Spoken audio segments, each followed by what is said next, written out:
Hey guys, and welcome to today's video. This one is going to be all about how I'm currently training my abs, if I'd recommend it to you, why I've changed how I'm training, all of that good stuff.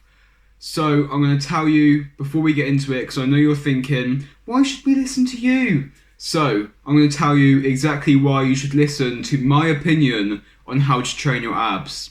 But first, take 2 seconds to subscribe to my YouTube channel, ashmaypt, and also give this video a thumbs up whilst you're at it. Okay, so with my beliefs on ab training... Wait. I thought you were going to tell us why we should listen to you. Oh yeah, I did say that. Don't worry. Don't worry about that. Okay, so anyway, sorry about the interruption. So, like I was saying, my current beliefs on ab training, if you have a quick scroll through the channel, are pretty obvious. I don't hide the fact that I don't really like the normal way of training your abs. The whole 60 seconds of sit-ups straight into 40 seconds of mountain climbers straight into all these other exercises that are just basically cardio that burns your hip flexors and your abs. I don't like that for my personal goals. If you're just trying to burn some calories and build up your core strength and endurance at the same time, then yeah, that style of training is good. But if you are actually trying to build and develop the visual look of your six-pack, then I don't think it's the way to go. I think the way you need to approach training your abs is the same way you would approach training your legs, training your shoulders, training your chest, any other muscle group. You need to do exercises which challenge the muscle in lower rep ranges as well as higher rep ranges, which you can then develop over time by adding reps, by adding tension, by adding load, all of these different ways. So I'm a big proponent of weighted movements like cable crunches, where you can move the weight stack down so it's heavier, more resistance on the abs. I'm a big fan of movements like hanging leg raises because they're so difficult that you're forced to only kind of do 5 to 10, 15 reps max, because it's just such a hard movement. You're not going to be banging out 100 reps in 30 seconds like you might do and probably have done for stuff like mountain climbers. So for these reasons, in my opinion, it's just a lot more effective. And when I say effective, what I mean is, I know that some people say that you can't build your abs, that you can't change the way your abs look, it's simply get lean enough. And that's true. If you're fat, you won't see your abs. If you can't see your abs, you are too fat. Not too fat to be healthy, you're just too fat to have abs. Sorry. Just getting leaner can do the trick, yes. But why not have abs at a higher body fat percentage, or have abs which look better when you are leaner? You can hypertrophy your abs. They are muscle fibers, they grow. By training them, you can develop the blockiness of them, develop the cuts in between them to be deeper, so that rather than having to be shredded at 8% to have a shredded six-pack, you might be able to see the six-pack to the same quality at 9% body fat, 10% body fat. You can add 6 to 8% if you're a woman, by the way. So, with that in mind, you want to train your abs so your abs look better. I think that's quite obvious. So, with that in mind, let's talk about how I was training abs before. Alright, so like I said, before I switched up my ab training, I was doing exactly what I said. I would do a movement that was difficult within the hypertrophy rep range of sort of 10 to 15 reps, and I would do 3 to 4 sets, then another movement, 3 to 4 sets, and I would usually train my abs around twice per week, doing a total of probably 12 to 15 sets on my abs, so very standard for any hypertrophy plan for muscle groups in general. And now, I have changed my approach. The reason I've changed my approach is kind of multifaceted. Good word, right? So the first reason I've kind of changed my approach was boredom, to be honest. I found that I was getting bored and it was feeling repetitive doing those kind of ab movements because not to brag, but I'm pretty strong. So I was finding that I was quite limited to the amount of movements I could do, which were challenging me, and I was using a lot of weight, and it was kind of the same old, same old. I didn't feel like I was getting as much out of that style of training because I'd been doing the same thing for so long. I hadn't switched things up. And like I always say on this channel, once you have adapted to something, it is good to then switch things up, adapt to the new thing, and then go back and then continue progressing from where you were before. That's just the best way to keep the gains coming. The next reason is that I had a new focus. I feel like I've developed my abs very well, but there's one damn exercise that I have always been god awful at. No matter how strong my abs got, I could not do hanging leg raises. And it drove me up the wall because I saw people, most people, they can't do hanging leg raises at all. Most people's hanging leg raises look like this. Yeah, pretty bad. And hanging leg raises should look like this.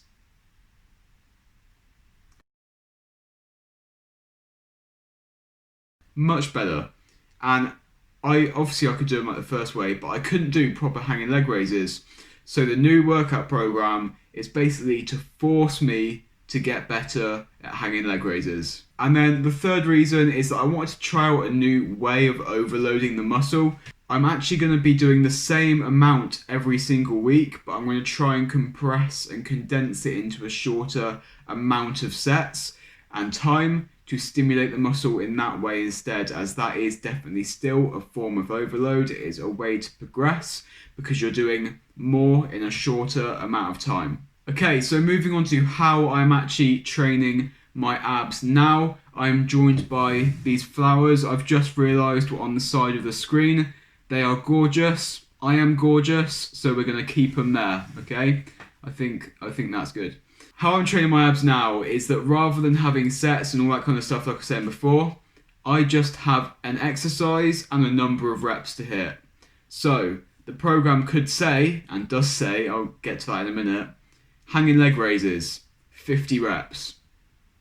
That does not mean 50 reps in one go. My God, who do you think I am? No, that means 50 reps any way possible. If it means that my first set is 10 reps, and then it's 10 reps, and then it's 6 reps, and by the end, if I'm at 48 reps, I go to do 2 more and I can only do 1, so be it. I then do 2 sets of 1 rep. The goal is to do 50 solid quality reps in as few sets as possible. So if week 1 it takes me 15, 20 sets, I don't care. Next week, I want it to take me 14, then 13. So over time, I'm doing less sets and more reps within those sets. The least amount of sets to hit that rep goal, basically. The reason I'm doing this is because it's going to force me to practice the movements a certain amount of times. I'm getting those reps in regardless. I'm not being limited by the own weakness of my own core. I am still doing that amount of rep practice, and then as I get stronger over time, the practice will just be quicker basically. So this is going to be my exact workout program for my abs, which I will be doing 1 to 2 times a week, probably like every 4 or 5 days or something like that. So I will also leave a screenshot of this at the end of the video so you can take a screenshot and try it out yourself, but I'll just talk you through it for now.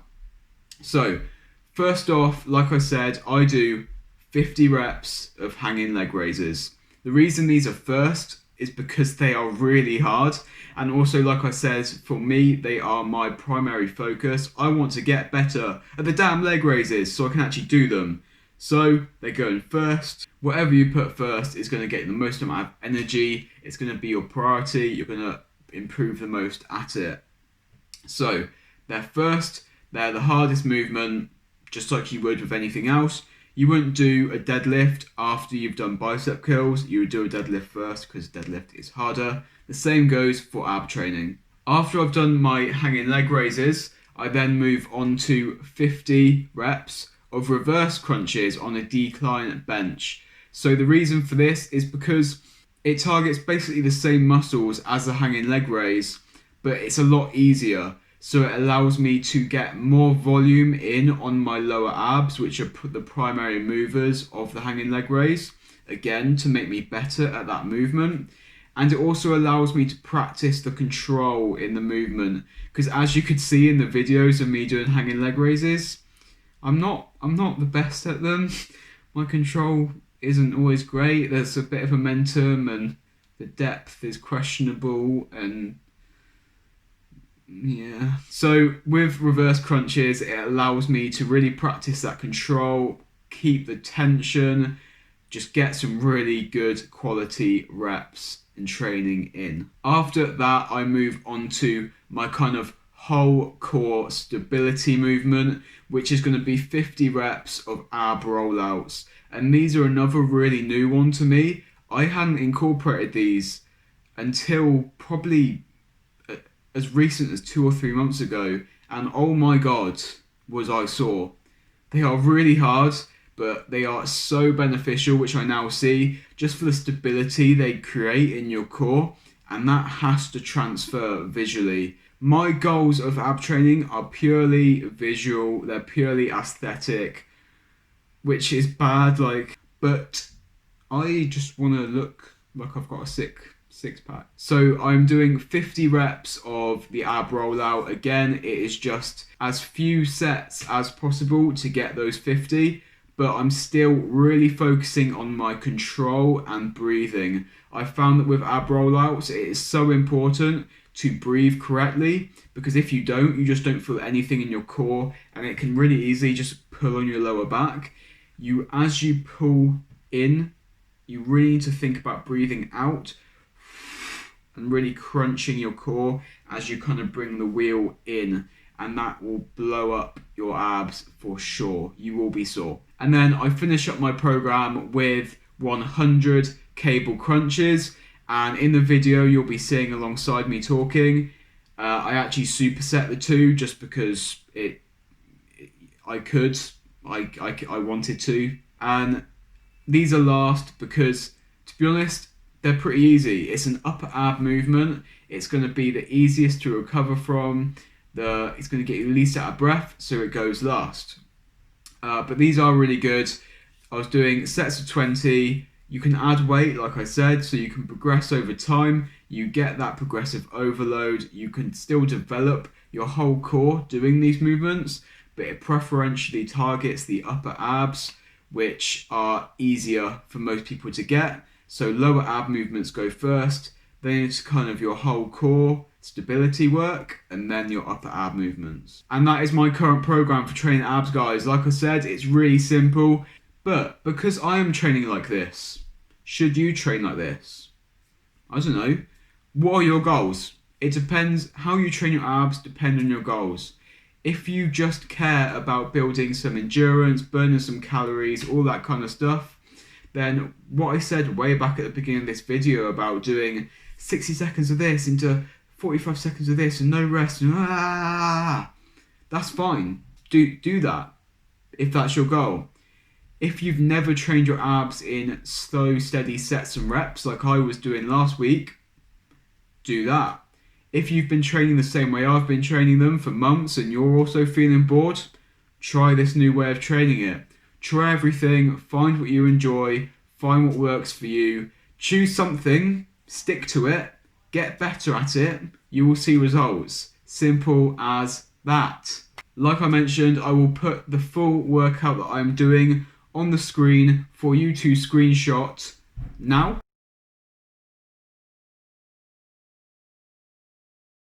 So if you want to give this a go, give it a go. See if you can beat my time, see if you can beat my rep counts from what you saw on the screen, really sped up. And yeah, let me know what you think. Tell me in the comments below, if you do try it, how you get on with it. Also, if you have any questions about what I covered or what I think about training abs, drop them in the comment section below and I'll get right back to you.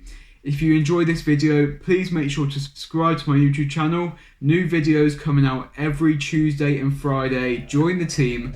Don't miss out. Make some gains with everyone else that is watching. thank you for watching. Until the next one, see you later, guys.